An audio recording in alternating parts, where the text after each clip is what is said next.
everybody. Welcome to Laughter Talk. This is Marjorie Spear, and I have a wonderful gentleman with us today, and his name is Mark Pirro. Now, am I pronouncing that correctly, Mark? It's Pirro, but I'll Pirro. answer to it either way. Pirro, Mark Pirro, and I always say 50-50 chance, I'm going to do it the wrong way first, get it out of the way. So Mark Pirro, and you are a director, writer, editor, and let me just read this. According to the news program Hard Copy, you've practically made Hollywood history with your 1983 feature comedy, A Polish Vampire in Burbank. Now, I love the name of that. And you shot that for the unbelievable budget of $2,500. And the feature went on to make over $1 million in movie, video, and cable television distribution. And that in of itself is impressive. But I have to say, we're here today to talk about your newest baby, which is The Deceased Won't Desist. And I would like to just throw the ball over to your court and tell us about your project and how you came to start it and what stage it's in. Okay, well, we me to start.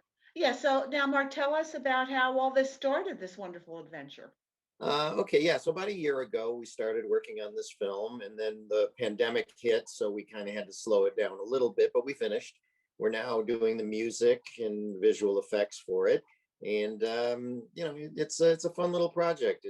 We go up to a cabin up north. We spend a couple of days shooting up there. I have a friend, just so happens the guy that's doing the music for this movie has a cabin that he made available for the project, and now he's writing the score for it. And got an ensemble cast, people that I've worked with before, some new people. And it's another low budget project. We'll Well, probably spend.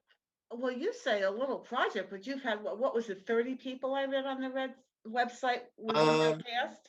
yeah, I'd say we have about 30 people all together, but there's only about 8 or 9 that go up to the cabin. The rest of them we Okay. shot in and around town. Well, that still is an ordeal to get everybody and all the equipment and everything and make that move, isn't it? To Well, shoot. yeah, but we keep it very confined. I have a great cinematographer. His name is Bruce Heinsius. He's worked with me on several films, Mhm. and he knows how to pretty much compact everything. Puts everything in his car, drives wherever we need to go, takes everything out, uses it as necessary. It's quite impressive the way he works, and we work well together. Well, I've seen your website and it is, I've been looking at it. It's amazing. And I wanted to ask you also, is that how people contact you through your website if they want Pretty to much, reach out to you through your yeah. contact page? I have a Facebook account too, but the website is Okay. probably the best way. And now I'm going to tell us the name of your website. I'm going to put it right in front of us for when we're speaking. The URL. Okay, it's www.pirromount.com. Okay. Pirromount.com. Okay, I love it. That's wonderful. So this, how, now could you tell us, because I love the genre. This is a comedy mystery, and I'm a real fan of comedy. So tell us a little bit about it to tease us a little bit about the story. Okay, it's about a very wealthy man who's dead when the movie starts, and he had created a series of videos of him talking to his various beneficiaries. So they all travel up to this cabin in the middle of nowhere, snowy mountain area, and he comes on with the video and basically says, "Listen, I never liked any of you, and you've all done something that's upset me. And I want you to know that one of you is probably going to wind up with my estate. The rest of you are going to be dead. So by the end of the weekend, one by one, people are getting picked off. And as they die, he pops in with another video talking about what just happened. So it leads to the question, is this guy really dead? Or is he working with somebody? How could he have all these videos basically explaining what's happening to everybody? And that kind of sets up the question, is he really dead or not? Oh, that's a great So concept. What I'd like to do now, let's take a couple minutes. We just want to stop and share because I watched it last night and it's really funny. I love this. So let's show everybody your trailer. Let's just take a minute. Everybody enjoy the trailer. Rudy's a good boy. He'd never hurt anyone. What the hell was that? Looks like we're heirs to some rich guy's fortune.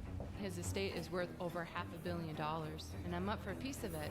I may come back with a healthy inheritance.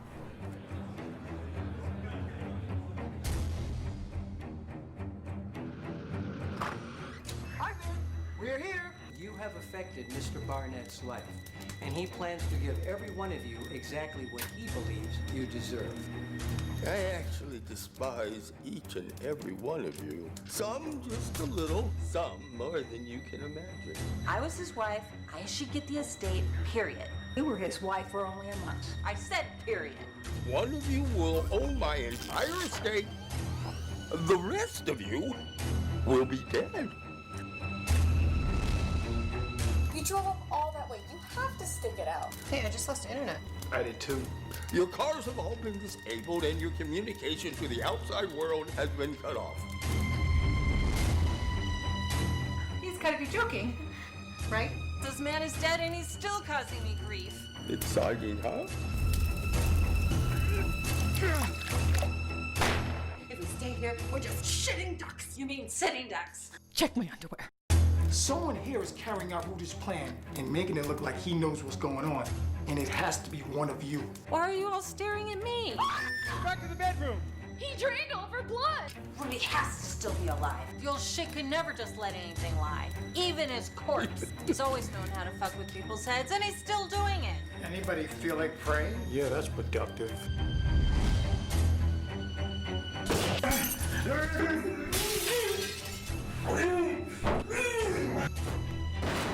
Are you absolutely sure your son is dead?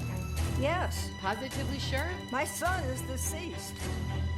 Bless me, Father, for I am about to sin.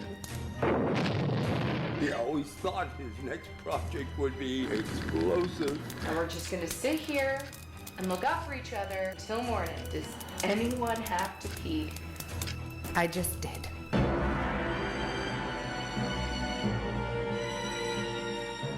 You ate asparagus today, didn't you?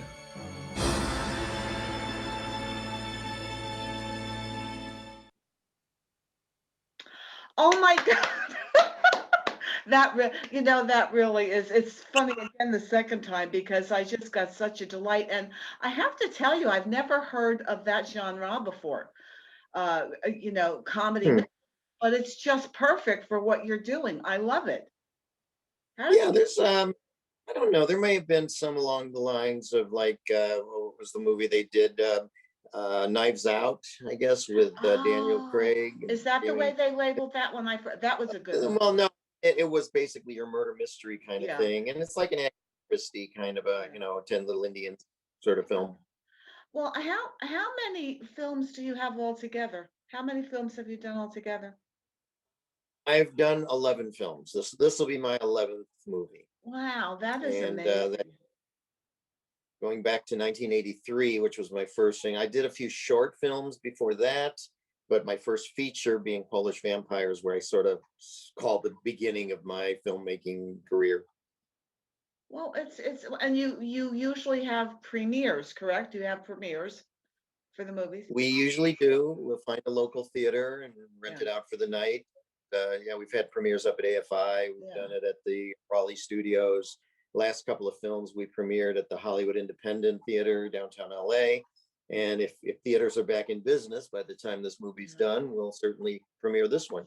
Yeah, I know. I saw that on the site too, and that certainly is a problem for all filmmakers because I want to ask you, do you already have your date set up for a premiere, or are you waiting a little bit? Yeah, we're kind of waiting to see what happens theatrically. We're hoping for summer if theaters are available. Otherwise, I have a theater set up in my living room, which we can fit about 20 or 30 people, and we could, if we have to, we could do it there. Well, that's nice because you could even tape that and then put it up for everybody to see online or something. Would you do an online premiere with it now? If things say they didn't change. Yeah, I doubt we would do an online official premiere. No, what we would probably do is we have a premiere, invite some of the cast, Yeah. crew, whoever us, Yeah. kind of maybe do it over a few nights, and then it'll wind up on streaming media like most films go. Yeah, yeah. Well, the nice thing too is that all of the DVDs for all of your movies are available from your website, correct? Right. Yeah, we Yeah, so that's really, and that's why I said you've got so much work. So, and you also have products and everything. And it's like that, I have to just ask you about, where did that idea come from for your submissive Jesus? Oh, my submissive Jesus, which I have for years, as a matter of fact. Tell Yeah. everybody about that. Yeah, good. Oh, Yeah. perfect. Perfect. Yeah. Well, you know how this works is you pray for something and then you twist the crown of thorns on his head and the pain makes him submit to your prayer. So if you say, please, Jesus, let me get $1 million by the end of the year, and you'd go, no. Okay, well, that one's no, but he has 100 different things, he says. Ask again later. Oh, let me ask one. Oh, Jesus. Able to arrange that. Oh, you want to ask him something? Oh, yeah. Jesus, can I win the California lottery, the Mega Millions? Let's see. Stop it. Okay. It's a deal. Okay. There you go. Anyway, he says 100 things. And we designed this for a movie I did called The God Complex. I don't know if you can see the poster back there. Oh, wow.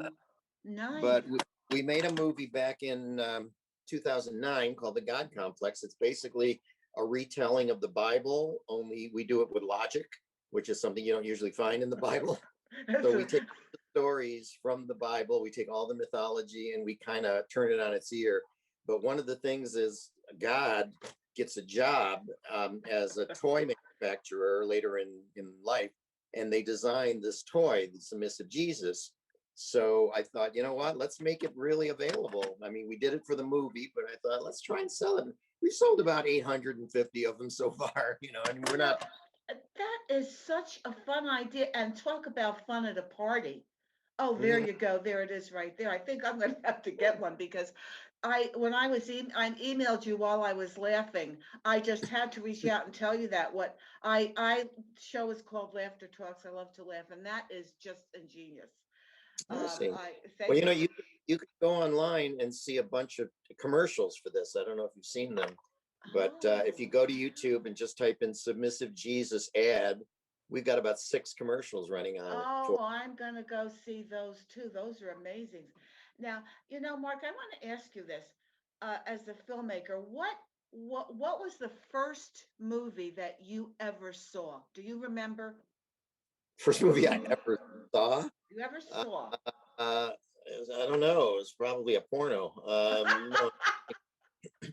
No. The first movie I remember seeing is probably Goldfinger, because I was a Bond fan growing up as a kid, but I think that's the first movie that I remember seeing because it scared the hell out of me.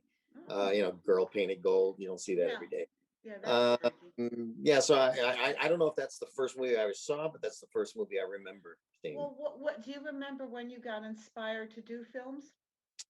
I started making my first short films when I was about 13. I was given a Super 8 movie camera when I was a kid. My parents got me a Super 8 movie camera for Christmas one year, and I just got a bunch of classmates and friends, and we made these little 10-minute films and short projects. And then I came out here, took the Universal Studios tour, and realized, wow, I'm making movies the same way they do it. They shoot out a sequence, they shoot all their little moments and whatever. And then when I moved out to California, because I'm from upstate New York, when I moved to California, I thought, I'll buy another Super 8 setup and start using friends and people that I know out here. And that's how we started making films out here. Short films first, and then my first feature. And I still use a lot of the actors today, 40 years later, that I've used back in my early days. Like an actor named John McCafferty, who's in this film, and he's been in practically every movie I've ever made. I met him in the 70s when we were tour guides together at Universal. So That's so nice, and that means you have a really good crew together because that, you know, that's really so important to have people that you love and trust and working, and they must really love working with you to keep doing this, don't you think? for the most part, I think they do. You know, our movies are sort of like parties, really, because there's no pressure, there's no big budget, so it's not like time is money. Let's get through this. We do it very casually. I don't deal with any of the unions or any of the problems, the Teamsters or any of that. We just go out, we shoot what we need to shoot, and we're done, and everybody's happy, theoretically. Well, you know, you're quite an inspiration for me because I did my first feature in 2019, The Racists, and I'm working on another one for this year. And I think that I tend to overthink things. And I know you were writing something about it on your website, how difficult it is for independents to start going because whatever budget you have is a big budget for you. You were saying whether it's 25,000 or 100,000, and what is it? 10 million is considered a low budget now. That changes all the time, but yeah, I mean, hell, I would think that even if you shoot a movie for 20 million, it's considered low budget Yeah. these days. Everything Yeah. is like 200 million, 300 million. It's Yeah. crazy. Yeah. But the biggest budgeted movie I ever did was for $400,000. It was a movie called Buford's Beach Bunnies, which I'm not really proud of, but that was a work for hire. And Oh, okay. and that was it. But most of my movies are in the four-figure range. I shoot these things very inexpensively. My cinematographer, he works for free. And I don't say that in a sort of exploitive way because we've worked together for so long. Yeah. And when he does a project, I always help him with his stuff Yeah. too. The cat back there. Oh, you see him. there's another member of the family. Oh, is that a boy or girl? I don't know. It doesn't wear clothes. Well, what's the cat's name? Does it have a name? Yeah, his name is Joey Pierfinger. Well, we're going to say Joey's a boy for the sake of argument. Okay. Yeah. He's adorable. I'm a cat person too. I love seeing the cat walk around. Now, yeah, this, it's amazing because that's what I'm in the process of doing now is getting a crew together. And it's not the easiest thing to do, but I just have to tell you, I'm very impressed by all you do and the fact that you've just done what you want to do and found a very creative way to do it, to produce products, to have such a wonderful. Do you design your own website? No, I have a that does that. But it's amazing. I mean, there's everything on there. It's just absolutely amazing. Oh, great. I'll give a shout out to him. His name is Brad Mendelson and his company is called Noisy Vision. Noisy Vision, because yeah, again, your website, and it's www.paramount.com, and we're going to have that right there. I would advise everybody to go there and check out everything. Now, I just wanted to also mention that we're supposed to have another guest with us today. I'd like to mention Hank Grover, because I met him on an online one of the online events in the industry, and he's a producer in movies and television, and he was the one that suggested the show, and you come on and we talk, and I'm so glad he did. Now, so I just want to, before we go, I want to ask now your project. This is already to wrap up. Have you already started thinking about your next project? To be honest with you, I think this is probably going to be my last film. Oh, okay. Unless I'm producing somebody else's movie or if I'm directing somebody else's movie, maybe then I consider. But after doing 11 of these dog and pony shows, it takes 2 years to make a movie. What parting advice would you give to up and coming filmmakers and the process? What would you say to them? Oh my goodness, that would have to be probably parsed into several different pieces of advice. First thing is don't quit your day job. Make sure that your bills are paid and whatever. Secondly, you have to want it more than anything else. I mean, if you're married with kids, it'd be tougher because you really have to devote a lot of time and energy to it. And then finally, I would say just make friends. Get people that have the same sort of desire that you do. That look at it as something they want to be there for, not something that is like, oh, we got to go do this, or even if they're doing it for the money. And thank you. I like hearing that too. So I want to thank you again so much, Mark, for being with us. I wish you a lot of success with this movie and everything else you're doing. And you take care. Oh, and let's remember submissive Jesus. We should. And any parting questions for Jesus before he goes? Well, Jesus, do you think we're going to get Mark to do another movie? Ouch! I don't know. Honest. Oh well. He doesn't know it. Jesus is right on target as always. Thank you so much, everybody. Take care. Protect your immune system. It's only one per customer. Have a great day, Mark, and thank you again. Bye. Bye.